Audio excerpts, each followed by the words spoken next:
You're listening to hashtag No Filter with Zack Peter. That's me, your naturally platinum blonde pop culture connoisseur.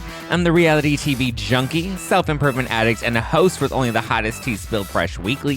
For more hot takes, go and give me a follow at Just Plain Zack. I always keep it funny and I always keep it cute. And if you're like me and you want to stay up to date with the latest reality tea, then go and give us a follow at No Filter with Zack on the Instagram, or you can always join our private Facebook group. The link is in the description below. I hope right now you are sipping on some fizzy Housewives-inspired wine for yourself, packing a punch at 13% alcohol by volume, but less than a gram of sugar.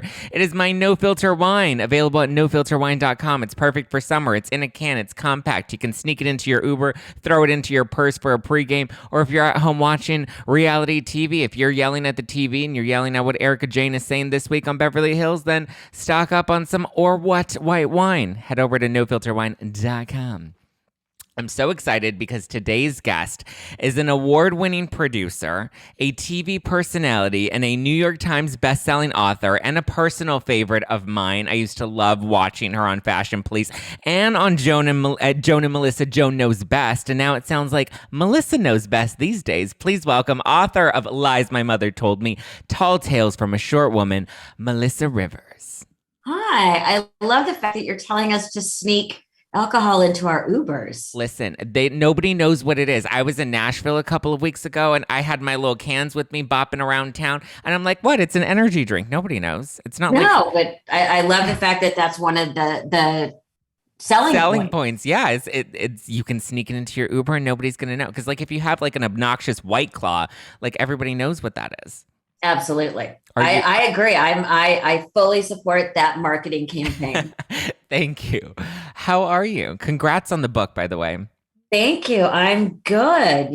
We're all getting back up to speed in a lot of ways. I'm still sort of having trouble getting dressed again. I know. Putting pants back on again now that we're like people get to see our legs and it's not just the torsos and shoulders anymore.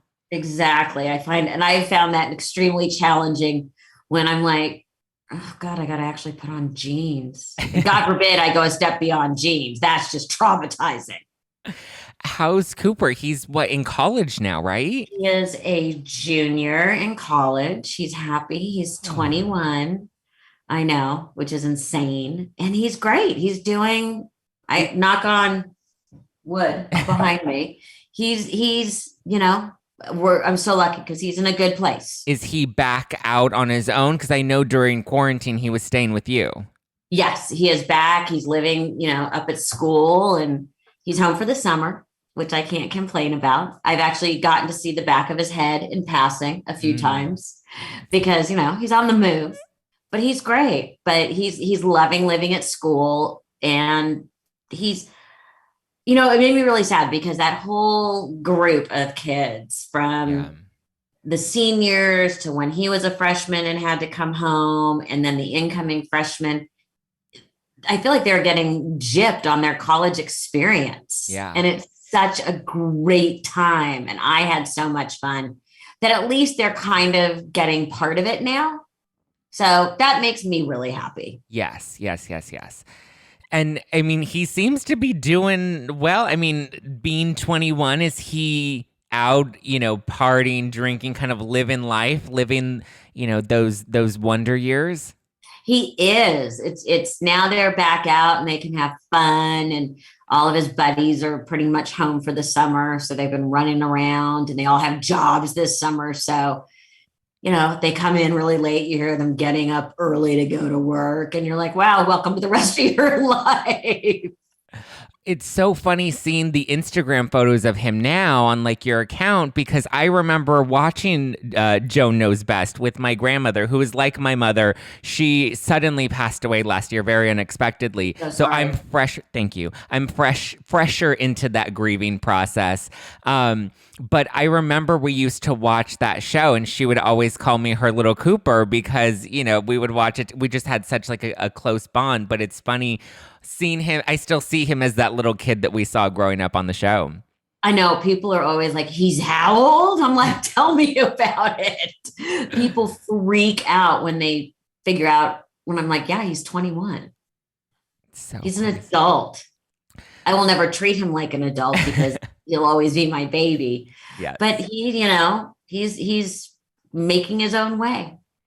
What does he think of lies my mother told me? Are there a lot of lies that you tell him currently? Of course, I'm a parent. All parents lie. All parents lie all the time. Yeah. He was laughing at the book. He really liked the dedication, which was to Cooper, I'm sorry. And he has great humor. Yeah. And we both have a very silly sense of humor. And my mother had a very silly sense of humor.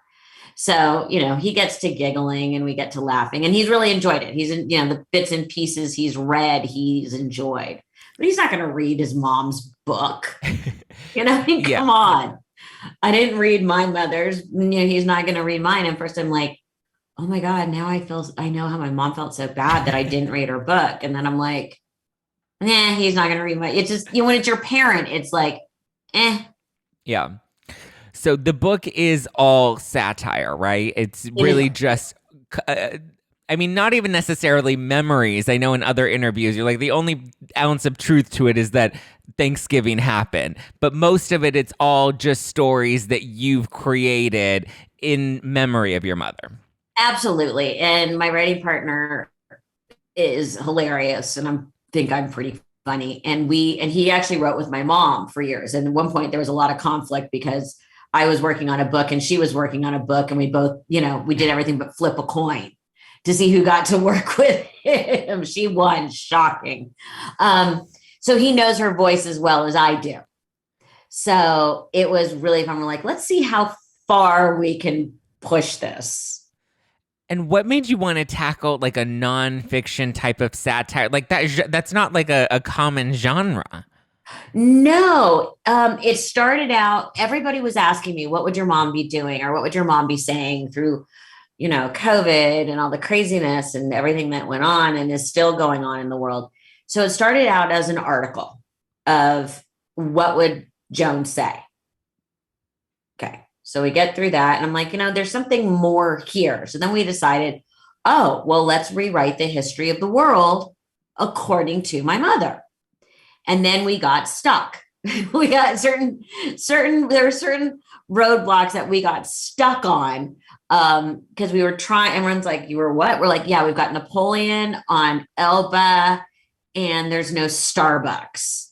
And we got really stuck right there. Yeah. And then we realized we're making up all these crazy stories. It's lies. It's all lies. So that's when we came up with Lies My Mother Told Me, and did a pivot to change some of the, to write in different topics and about different things. And there you are, the questions, everyone's like, is there going to be number 2? I'm like, possibly. Yeah. Possibly. More Lies My Mother Told Me. I have to say it was a very fun read, and there were I would say a perfect for summer type of reading by the pool, because you can just sit and enjoy and laugh, and the stakes aren't high because it's all satire at the end of the day.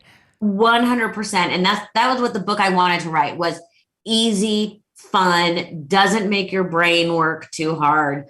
We're so inundated by so much now, and heavy and depressing and difficult, and it comes at you in these waves nowadays. That I wanted something that was like, you could pick it up, you could put it down. It's in small bite-sized stories and you can just laugh. It doesn't take a big, your brain doesn't cramp while trying to read it. Yeah, your brain doesn't cramp. It doesn't pull like hard on the heartstrings because it's a feel-good book, and you just laugh your way through it. It is. It's I set out to write something funny. Yeah. And it is very funny. And it's funny, that I was not writing the great American novel. Now, I know you did write another book right after your mother's passing. It was the Book of Joan, right? Yes. And so this book, did this kind of help your grieving process, or do you feel like you kind of processed most of it in writing that first book and this was kind of just a reflection in memory?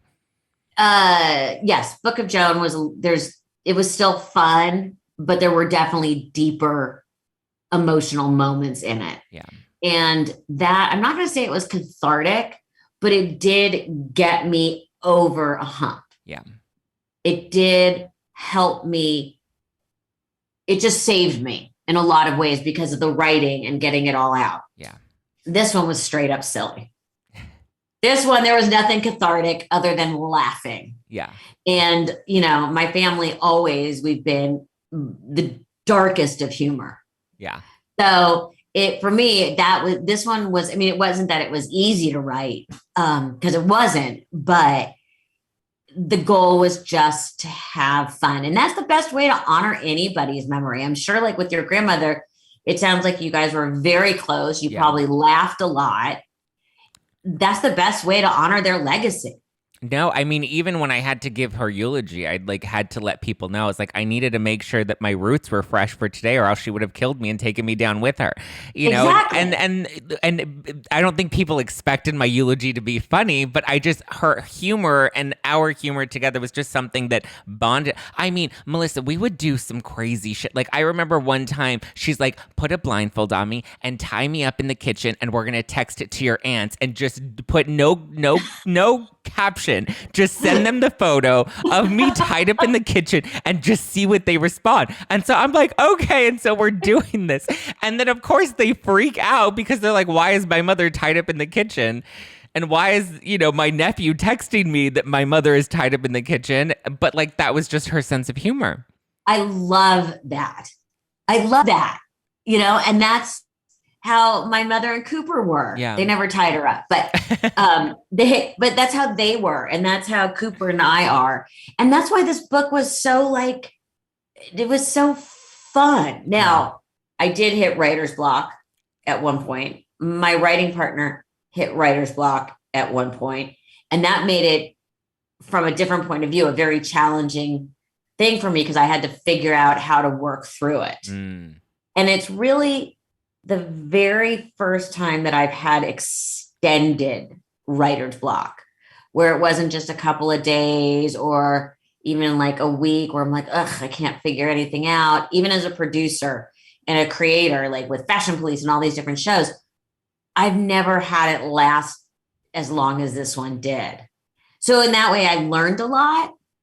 As in, basically, you just have to sort of wait your way through it. Yeah. But that made this experience very different for me. Yeah. And how did you work your way through that writer's block?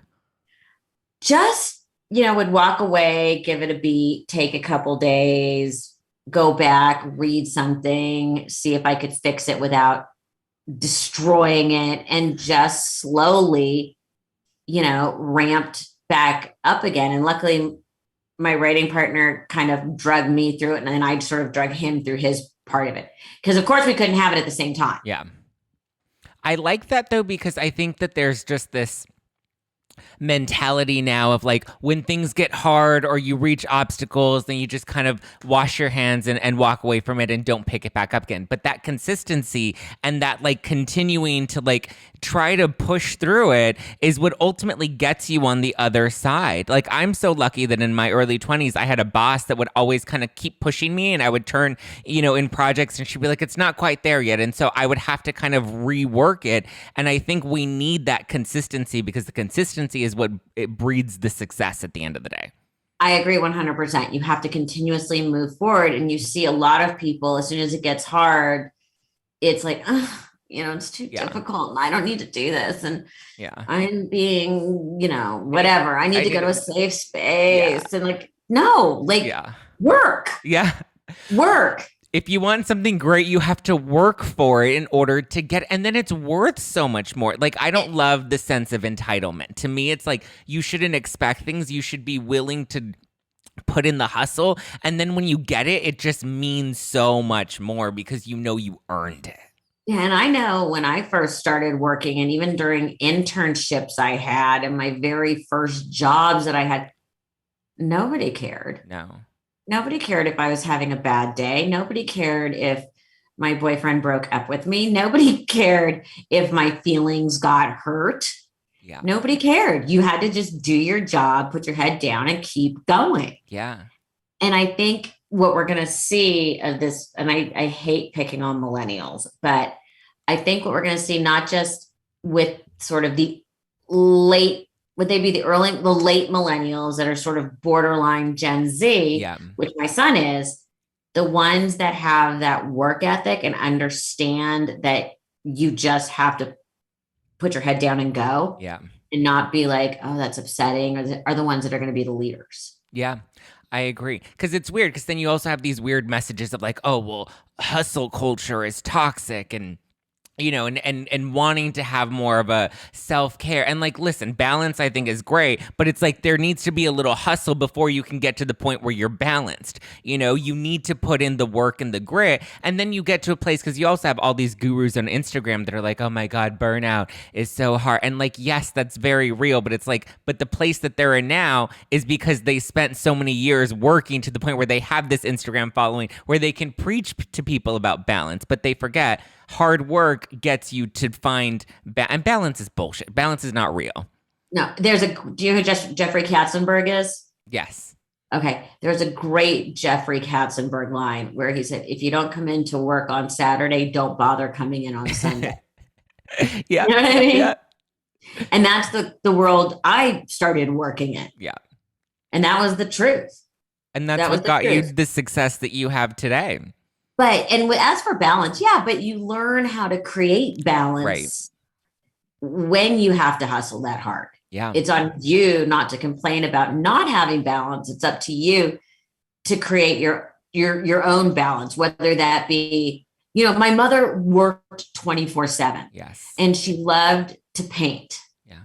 She was very artistic and loved to paint.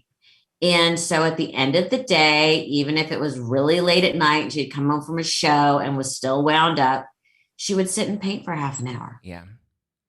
And balance is, I think people think balance is going to the spa for the weekend and like taking off and decompressing. It's the small moments. Like for me, balance is like, okay, it's been a hectic day. I'm going to go for a 5-minute walk and grab a coffee and just know that I have the 5 minutes to go for the walk and get some fresh air and maybe drink a little water. That is balance. It doesn't need to be these grand gestures of self-care. Not that those aren't important too. No, they're very important. But if it's setting your alarm half an hour earlier and getting up and doing yoga or jumping on your bike or meditating. Yeah. It's up to you to find the time. And it's also about putting in the effort to make the time. Like for me, I wake up at 5:30 and I need to make sure that I do 30 minutes of meditation, and then I go downstairs and work out for a minimum of like 45 minutes because that gets my day right. But I need to wake up at 5:30 in order to fit that into a full day. Exactly. And I think that is lost. Yeah. That you don't automatically deserve balance. Right. You have to create balance that works within the parameters of your life. Right. And a lot of the stuff I'm doing, there's so many, amazing people, but there's always the one or two that age group that just blow it for everyone. Yeah. Because, and in our business, and I'm putting you in the same genre as entertainment with me, you don't get to check out. No. You don't get to be like, I'm going to disconnect. Yeah. Yes, you can disconnect for a weekend. I went away for a couple days with some friends I needed a break. I hadn't, because I was on the book tour. So I left on a Saturday. I came home on a Wednesday. Well, guess what I did Monday and Tuesday? Even though I was on a mini vacation, I sat by the pool and worked. Yeah. And that didn't mean I was grinding. It meant that I was still checking emails, dealing with things that need to be done, because when I got home on Wednesday, I had to hit the ground running. Right. And I think that's something that's lost. Like, oh, I'm disconnecting. That's fine for a couple days, but then be prepared when you get home to have 170,000 emails. Right. And then you can't complain about it. Right. Right. I'm curious what your grieving process is like today, because has it been 7 years now? It'll be 8 years in September. 8 years in September.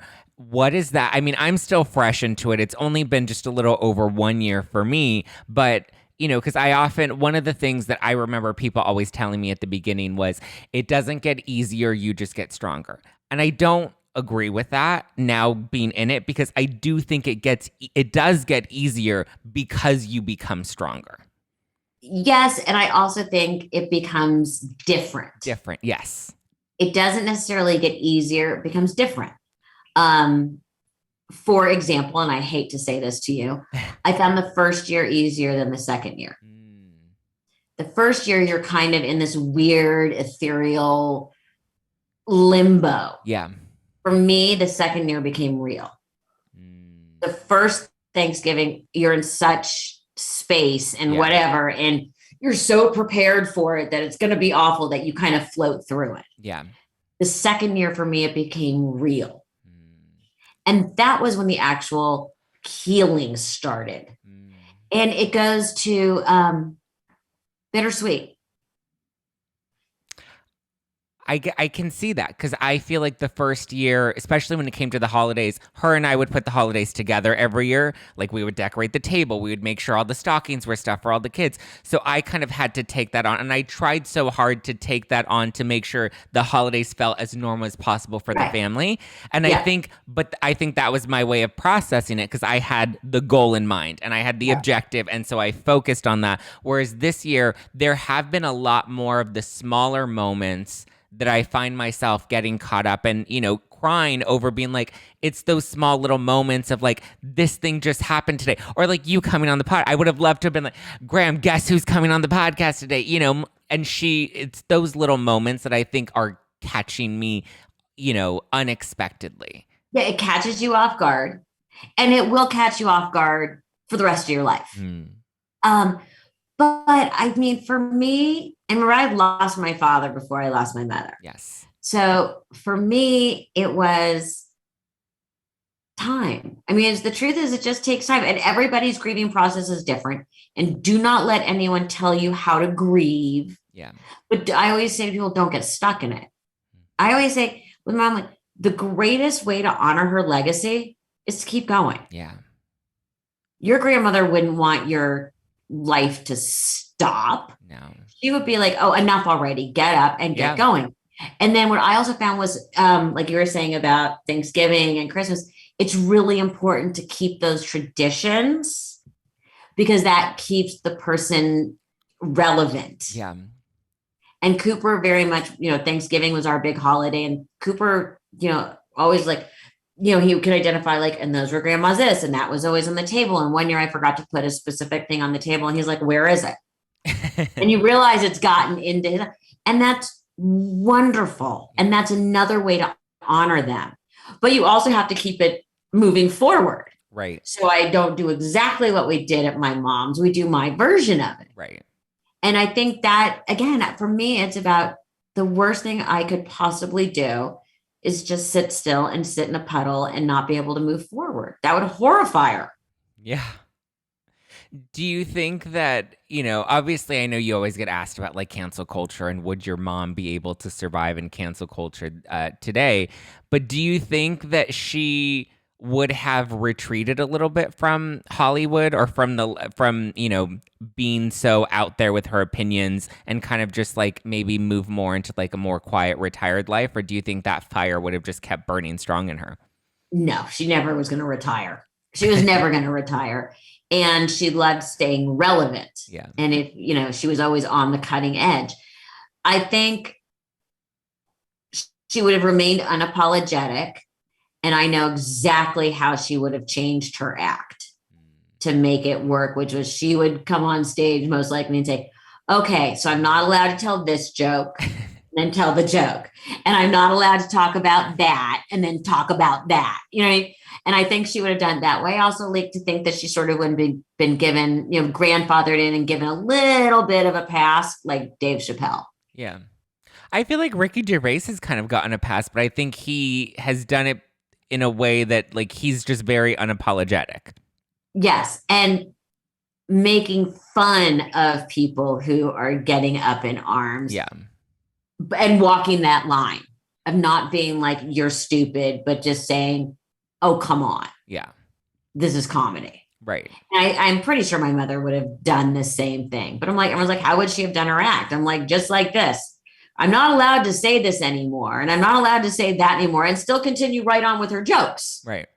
And admit that she's not allowed to say those things anymore. She's not allowed, but nobody's going to give her permission or not give her permission. No. I'm not supposed to say this. And then say it. Do you think there would ever be a follow-up? Because I loved her documentary, A Piece of Work. Do you think there would ever be some sort of like follow-up on those later years of her life? You mean using like archival Yeah. footage? Yeah, I wouldn't be surprised. I wouldn't be surprised. I think it's out there. I think as we approach the 10-year mark and also like what it would have been like her 90th birthday, those projects will probably start to pop up a little bit. But, she so lived in the present Yeah. that it would be hard. We would all just be good, but I think she lived so much in the present. I don't know I suppose it would still resonate. Now you've given me an idea. You can see the wheels turning, can't you? Yeah. Yeah. So, do you think Fashion Police would have had a life today, considering, because I feel like red carpet world is just kind of boring now. It's not really what it used to be, where it was a lot more fun and everybody was kind of in on the game that we were all playing in it, right? Yeah, but I think that stopped many years ago, and it got very boring and very safe and very controlled. I'd like to think it would come back. Could we bring back Fashion Police? No. Yeah. No. There's no way. We're still in too sensitive and too jumpy and quick to jump on people. Maybe in another year or two, that would be great. Yeah. The red carpets, I don't know. I think we hit a place in society and in our world that everyone's a little bit sick of the entertainment industry and their self-congratulatory behavior. So I think if we cut it way back to just the really handful of big ones, then I think it does have a fighting chance. Otherwise, I think it's pretty much on life support. I think comedy is what saved that self-congratulatory sort of, fatigue. We're in that fatigue now, but I think it's because we lost the funny red carpets. We lost the fashion police that humanized the celebrities. Like, they got to get chopped down, but it's only because we're building them up. They're building themselves up in front of us in that world that, like, we needed to kind of throw a few punches to kind of, balance it out. But also everybody also needs to lighten up. Yeah. No one's going to take them, everyone's got to take themselves so seriously. Like, everyone's like, did people get mad at you on the red carpet? It's like, yeah, but or on the fashion week, it's like, yeah, but here's the thing. If we don't like one of the dresses that you got for free from the whole rack of $10,000, $20,000 dresses that you've worn all the way through award season, and let's take it a step further now, that you're being paid to wear. Really? And you're making $20 million a year and you are upset that we don't like one dress. Yeah. It's putting a little too much emphasis on the wrong things. Yeah. And there were no shots at them personally. It was the dress. It was so superficial that it wasn't. It's so superficial. Yeah, it wasn't deep. I saw Kelly Osbourne just announced her pregnancy, and I saw that you commented. My little cowbell. How are you guys doing? Are you still in touch? Oh, yeah. I was texting her immediately. I can't wait. I think she's going to I think this is like one of the best things that could ever happen for her. And that child will be loved beyond all recognition. Just look at how she pampers her dogs. Can you imagine when she's going to have a child? Do you think the baby will be born with purple hair? If Kelly has anything to do with it, the hairdresser will be on standby. But you can see I'm so happy for her. And I text her, I'm like, I'm a really good godparent. And she texts back, she's like, I've already thought about that. I love it. Who else from Fashion Police are you still in touch with? Margaret Cho. I just saw her in Fire Island, the new Netflix movie. That was great. I'm still in touch with Margaret. And a lot of the staff. A lot of the staff. But that's, you're not right. I like stuff on everyone's Instagrams. Yeah. You're not regularly texting Kathy Griffin. You're funny. No. I saw that Chelsea Handler just, I guess she was like paying tribute to your mom in the new Netflix Is a Joke comedy special. I know back in the day, they kind of had, a little tiff.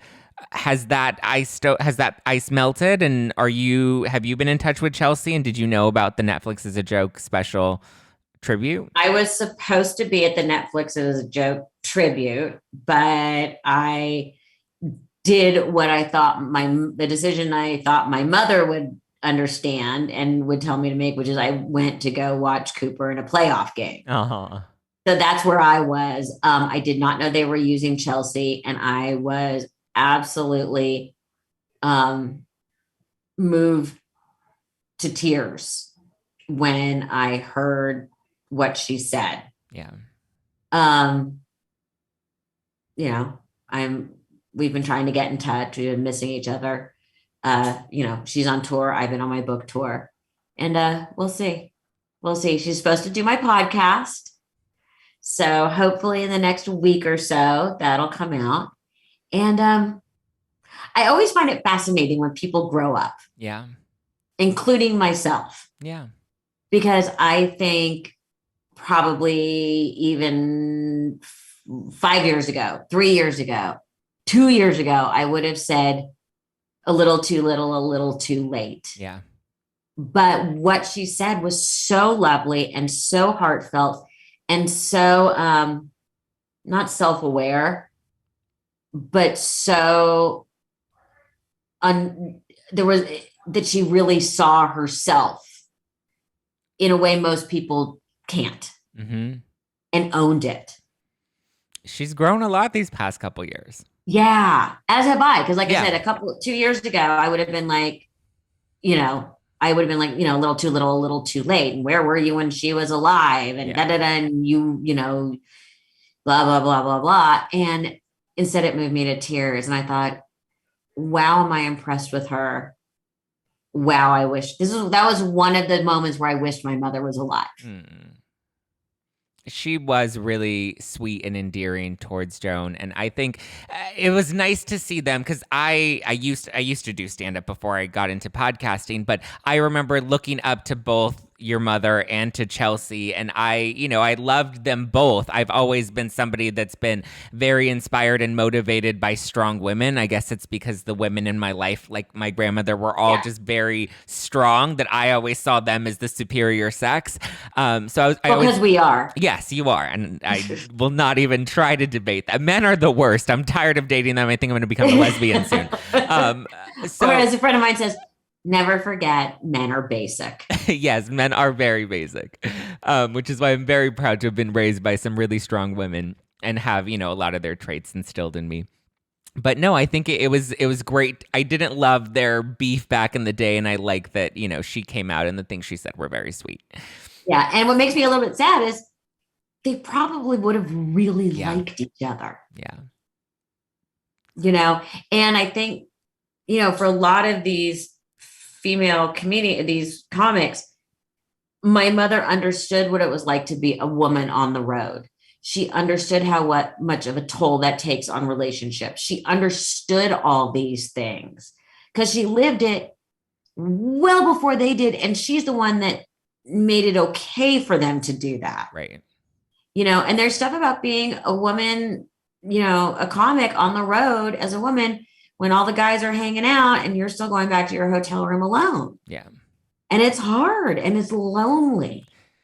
It is lonely. I went on tour for the first time in April and I didn't realize how lonely it can get. That like you look at some of those pioneers and like your mother didn't have any sort of reference or guide or real support system because that industry was not supportive of her decision to be a woman and on the road and kind of pioneering. Mm-hmm. It was very unorthodox. Very, very. So, but that does make me a little sad. I'm like, God, they really probably would have gotten along great. Yeah. Well, we'll see where Chelsea takes it next. Hopefully, she can lead the charge for more women the same way your mother did. Yes. I did see that your pal Josh Flagg is in a new relationship. Yes, he is. I was a little heartbroken because the second I found out he was single, I was like, Josh Flagg, slide into my DMs. But I saw the photos and he seems to be really happy with his new guy. Yeah, I was sad. about him and Bobby because I adore Bobby. And I always thought they were a really good couple, but just like anything, relationships run its course. The new beau, shall we call him? I think I've met him twice. He seems lovely. I know he comes from a good family. Good. And you know, when it's your friend, you just hope that everyone's happy. Right. Have you considered getting back into the dating game? I know you've talked about wanting to adopt a child. You know, that's something that's been up for consideration. Are you kind of like, what's the next chapter in your life? Obviously, career's thriving, Cooper's getting older. What are you looking at in terms of like that family life? I've gone out on multiple dates with the same person. So that's new and different. Okay. So we've been seeing each other probably about 2 months. Okay. But still in a very embryonic stage. Okay. You know, I have a life. I've been on the road with my book. Yeah. You know, he has his own life, but it's mostly been hard because of my schedule. But he's been, you know, it's kind of cool when someone is an adult and isn't going to play a game. And because I've been on the road, he's been like, you give me your schedule and I will make sure on those days when you're home, because like I said, I've been on the road, that I make myself available. Yeah. And that was sort of refreshing for me. What dating advice do you have for people that do have the career, you know, that do, I mean, like for me, career is like my top priority and my family. Like those are my priorities. And that's why I've been single. Because it's like, I need somebody that's going to understand that and be willing to, you know, fit in that life rather than, you know, me or him trying to buckle to make something work that's just not compatible for either of us. Right. I mean, there is something to be said for, again, balance and about not trying to shoehorn yourself into someone else's life or shoehorn someone into your life. But obviously everyone has a little bit of give and take. And asking me for relationship advice is not smart. I am generally terrible at it. But I've actually learned quite a bit in the last 2 months, which has been interesting. So the only advice I think I could give is make the effort if you want to see someone, even though we all have crazy schedules, but don't put yourself in a situation where someone else isn't going to make the effort back. You know, so that's, you know, with this guy, it's like there's been times where I've come off the road and I'm so tired and I've been working all day and all I want to do is crawl into bed. But I'm only home for 2 days this week. He's like, I'd like to see you at least for one of them. And I'm like, okay, I can get through a dinner. Yeah. I can get through whatever because he's making the effort to work on my schedule time. And that's so what it takes. Just you want to be, oh God, I just want to get into bed. You're like, no, I got a couple more hours in me. Right. And so far, so good. We'll see. How do you like being in the podcast game? You have your new show, Melissa Rivers Group Text. Yes, I love that. Very different from TV. Yes. You know, it's been on I've been doing it for about 1.5 years now, 2 years. And, you know, it's been sort of on and off since COVID. I love it. It's really fun. Yeah. It's really fun. And I feel like people are a little bit looser. Mm-hmm. And I think that's what makes it so fun. So now dipping into the podcast world and coming from a background in television, and now we have streaming that's becoming a lot more popular. Like, where do you see the entertainment industry moving? Like, how do these worlds of digital and traditional kind of merge? Well, the nice thing is if one of us could figure that out, we should probably put some money in the stock market. Yeah. If we could it reminds me of when the rise of cable. And nobody quite knew what was going to happen. And then, you know, the rise of the streamers, it was back to being that kind of wild, wild west. Now, I think we're going through a seismic shift again with movies going back to being in theaters. Yeah. And I think for the most part, it's going to be great for the TV business. And I think streamers are going to take a hit.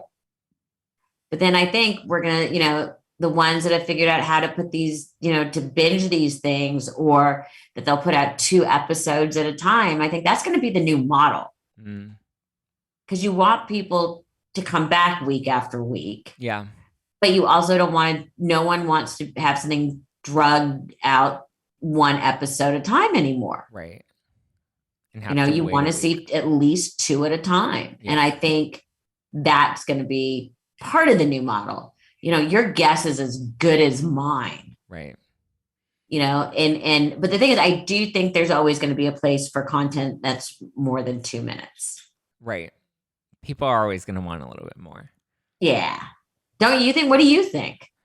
No, I agree. I mean, it's interesting. There's one reality star. I don't know how familiar you are with like Bethenny Frankel, but she had a deal with MGM, and then she produced a show with them, and then that kind of I was reading her new book recently, and she talks about how she pulled out of that deal because she wanted to focus on podcasting full time. And I thought that was just such an interesting move, and I don't know if I necessarily believe that, because as somebody that is in podcast, like the goal is to kind of keep it moving and get into like some of the more traditional, like either streaming or film or television. Well, she had a talk show at one point, right, that did not survive, and so she had another show with MGM. She recently had it was like an apprentice style show. It was called The Big Shot with Bethenny, and it was on HBO Max. Yes. Some shows work, some shows don't. And she obviously went with her gut. Yeah.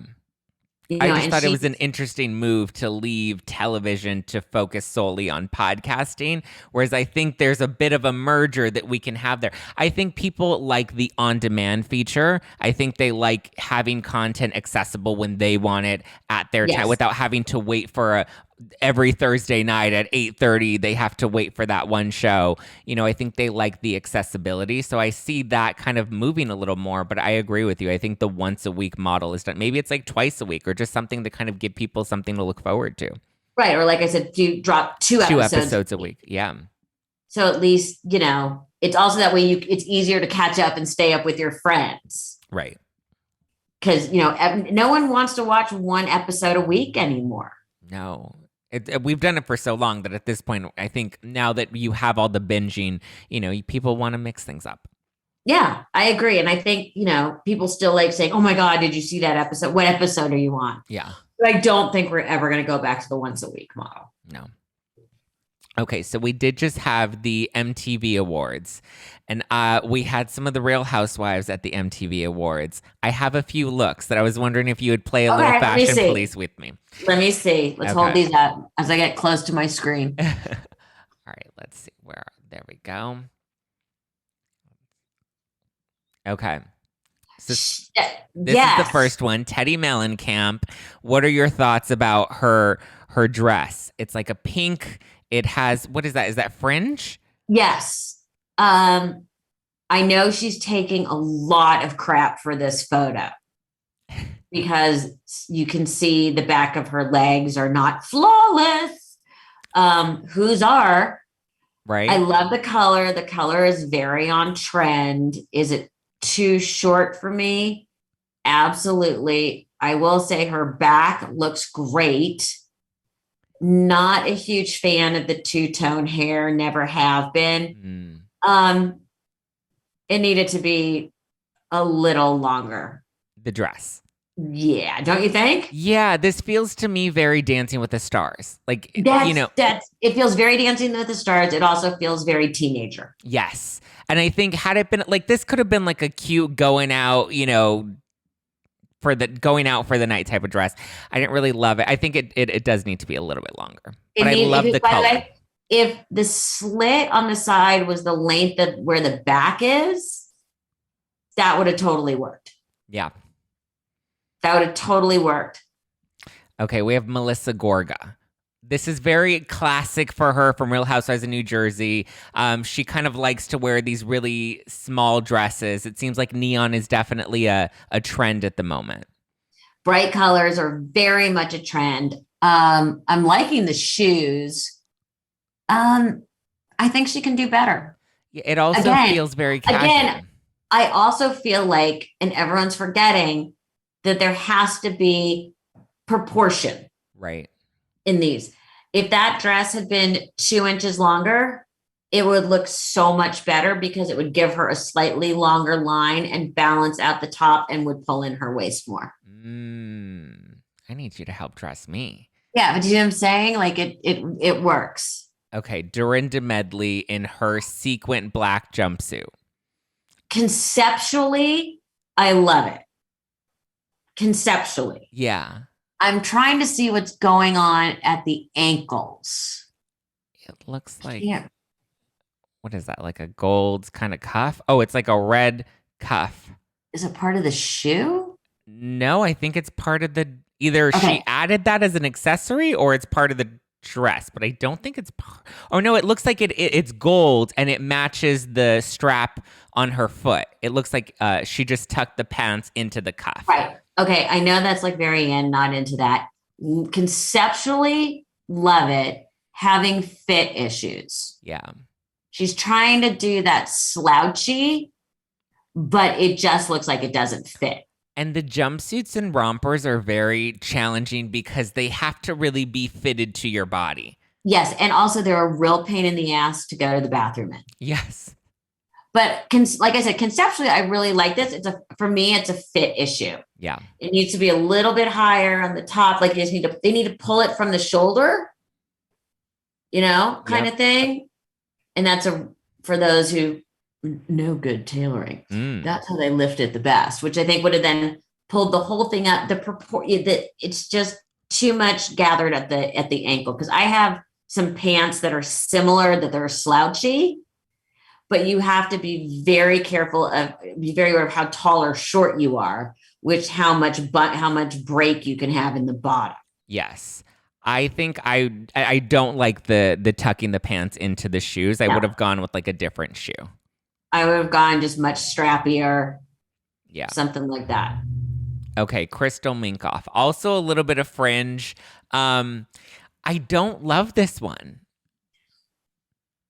Is that fringe where it's long? Like what is that called? Yeah. Is it fringe or is it lace? It looks like fringe. It's fringe. Okay. Don't love. I feel like it can't decide quite what it is.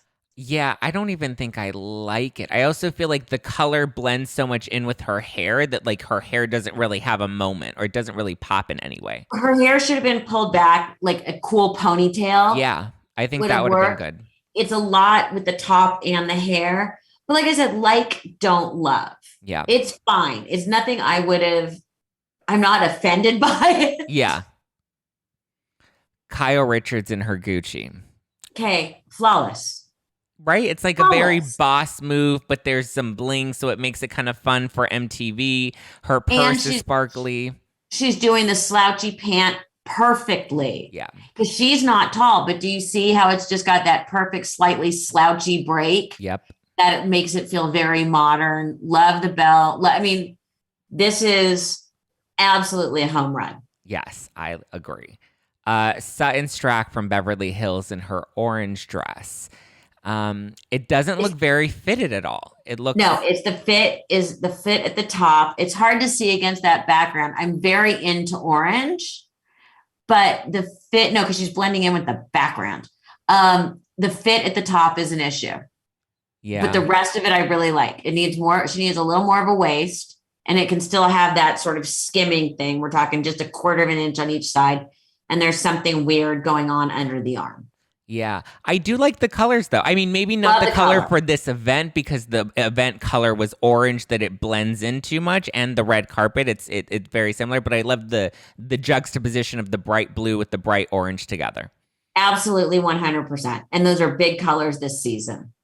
Taylor Armstrong in her black leather dress. I can't. I think it's too long.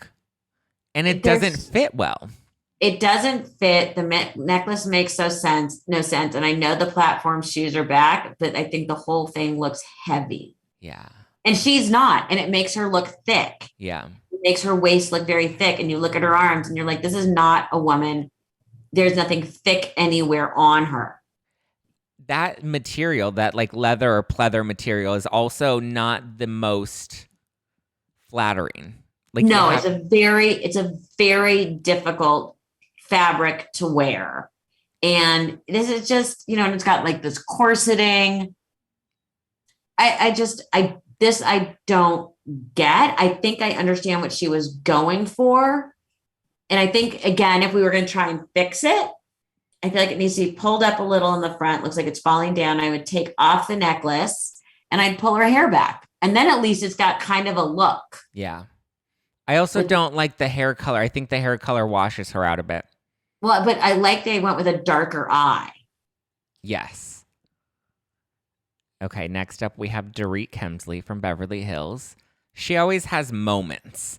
Yes, and this is a moment, again, with this big ankle embellishment that I am having trouble buying into. It's a look. What do you think of the see-through look? I noticed that a lot on the carpet, not just with the Housewives, but with other reality stars that showed up. There's a lot of like that mesh material. There's a lot of like see-through where you kind of see some skin, but you see the under. Like here, you can see, she has like the bodysuit, but like her legs have that see-through sort of material. That kind of, illusion stuff, as it's called, the illusion dresses, they've been around forever.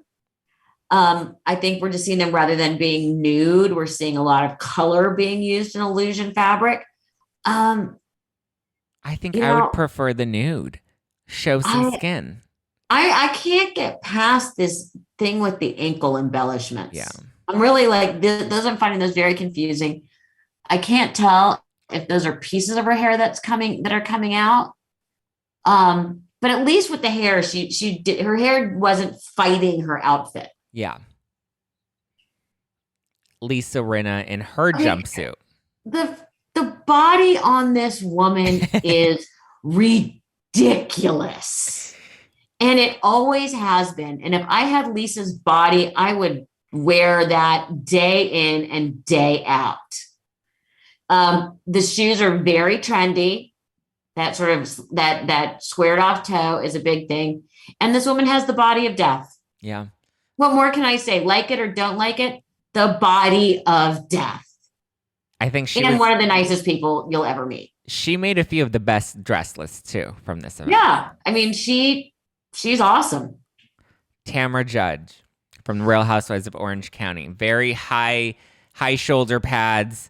Looks like just like an oversized, bright yellow blazer, yellow green. I think when one passes the age of, shall we say, 40, one must pick one trend and only wear one trend at once. Yeah. This either needed to be a coat dress in that color or black with the big shoulder. Yeah. This is a lot of trends happening all at once. Yeah. And the sparkly rainbow bag. The silver shoes are fine. But for me, at one point you have to be like, you cannot wear every trend at once. I like the color though. I think the color with the tan, like I just love that the color's very in. Yeah. Teresa Giudice. Okay. There's a lot of cleavage happening and a lot of hair happening. Again, you have to know when it's time to change things up. And that doesn't mean you still can't look sexy. Yeah. But this is a situation you got to pick the cutouts or the cleavage. You don't get to do both. You don't get to do both. And the cleavage needs to be a little bit more tucked in, but either do like a higher neckline and the cutouts because she's got great abs. Yeah. Or you fill in the cutouts and you just go for a very revealing top. I also feel like there's a lot of hair. And I feel like at some point, a little less hair as we, But apparently that seems to be a housewife trend. It is a house, and she's from Jersey, so that's very on trend for Jersey. Very on trend. But I think, at one point you have to say I look like I'm wearing, a pop star's dress. Yeah. And, one, again, you get one, not all. Yeah. And then the bottom seems to be feathers. I like the bottom. The bottom's nice. I think Feathers are a trend right now. Feathers are a trend. But again, I feel like I'm leaning in to see. Again, the feathers are great. The bottom half of the dress is great, but you only get to wear one of the trend. You only get to wear high neck with cutouts or plunging and solid. Yeah. Okay, Bethenny Frankel in her classic skinny girl red, bright red dress. I love it. I think she always looks great. I know I sound like I'm no fun at all. It needs another inch so that we're not worried when she sits down. I think the dress it's actually really cute. Her hair is up. I think it's looks fun. Great. Yeah, and her body's great. Her legs are incredible, and she's showing those off. She's giving us a little cleavage. I think again she looks great, and I'm loving the shoes, and the hair is perfect for the dress. But she knows exactly what she's doing. Yeah, this woman is not a rookie. Okay, Kathy Hilton. This is very age appropriate. No. Well, I hate when we say age appropriate because it makes you sound like someone's old. But I love this on Kathy. And this outfit to me is ageless. Yeah. Because you could see anybody wearing that. It's a great jacket, great pants. The body looks great. I think the only thing that ages it a little is her hair. Her hair, yeah. But that's it. I think this is an outfit that she could wear, that I could wear, that a 20-year-old could wear, and it's just really cool. Yeah. And this is when you're Kathy's age and you're a big celebrity, this keeps you looking current and relevant, but not like you're trying to wear something out of your daughter's closet. Right. And it has that, like the purse is a little sparkly. It's fun. Designs. She nailed it. She nailed it. I love that jacket. Garcelle. The feathers are a thing right now. I don't know if you've caught them often, but like on the pants, on the sleeves. What do you think of Garcelle? This again goes with my thing is you pick one trend. You pick one trend. Either she's got color, she's got feathers, she's got jumpsuit, she's got illusion, and she has a structured shoulder. Let's just pick 2 out of the 3. Yeah. You know what I mean?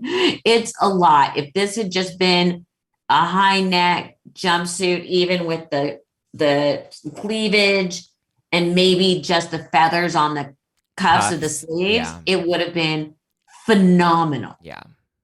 I agree. That kind of a thing. But again, this and then the purple earrings. You got to pick. You can't do them all at once. Or as my mom used to say, otherwise you look like a project that's showing the history of fashion. Okay, last one. We have Erica Jane. Love the pink suit. Love. She's doing the slouchy thing. The proportions are correct. Hair and makeup is great. Why are you killing it with the gloves? The gloves, yeah. I mean, the outfit, the shoes, the hair, the makeup, like it all looks great. The gloves just don't do anything. And too much. They're too similar to like dishwashing gloves that like if you brought in a hot glove, maybe I would feel a little differently, but it's just, I don't like the gloves. I don't, and the thing is, she almost nailed it. Yeah. She almost went, she's doing the slouchy thing without it overwhelming her. The hair, the makeup, she's worked all that out. Please take off the gloves. Would you have just done no gloves and naked hand? Maybe some nice jewelry on the hand? Yeah, I would have done, a big ring and maybe a bracelet and had her just push the sleeves up slightly. Yeah. But not this whole glove thing. That makes it too costumey. Yeah. It took it from being chic to a costume. Yeah. So I think we're both in agreement that Kyle Richards and Lisa Rinna were probably the top 2, right? And Kathy Hilton. Oh, and Kathy Hilton. Yes. Kathy had a great look. That was a great look. Yes. Great look. And by the way, you could see some hot model of the moment wearing this and looking, we'd all be going crazy. So would you give Kathy your best dressed of the housewives? Kyle. Kyle. I agree. I would give it to Kyle too. I'd give it to Kyle. Also, now it's like you look at something like, oh, I could wear that. Yeah. Kyle, it's chic, it's sexy. It commands the attention of the carpet too. It's glam and it's effortless. Yeah. And we all know there is no such thing as effortless. But that literally looks effortless. Yes. I mean, even when people wear their sweatpants around LA and their sneakers that are $2,000, it's not effortless. Yes. Thank you so much, Melissa, for playing Fashion Police with me and chatting with me. Your new book, available now, Lies My Mother Told Me. Everyone needs to check it out. It's a perfect summer read by the pool. Maybe have some no-filter wine there, sip some wine, read through it. It's a really funny read. Just make sure you prepare anybody around you for LOLs, loud laughs out loud. Thank you so much. Thanks, Melissa. I really appreciate it. I hope people go and buy this book all summer long and listen to your podcast, Melissa Rivers Group Text. Anything else you've got going on at the moment that you want to push? No, but your roots don't look as bad as you think they do. It's not, to me, it's all, there's so much hair back here. I love a Rudy look, but to me, it's all the hair that needs to get chopped off. I hear you. But I'm ready to bleach my soul this Wednesday. I'll be there for 7 to 8 hours getting it bleached. The things that we do for beauty. Thank you guys for listening to #NoFilter with Zack Peter. That's me. You can give me a follow at Just Plain Zack. Give Melissa a follow. Melissa, what's your handle on Instagram and Melissa Twitter? Rivers Official. Melissa Rivers Official. The only Melissa Rivers Official. So go give her a follow. If you want to keep up with the latest reality news, go and give us a follow at No Filter with Zack and listen to #NoFilter with Zack Peter every Monday, Wednesday, and Friday. We also have live episodes every Thursday night on the YouTube channel, youtube.com/JustPlainZack, and on Instagram at No Filter with Zack. So be sure to go and check those out and stock up on No Filter Wine at nofilterwine.com. All right, guys. Love you. Mean it. Bye.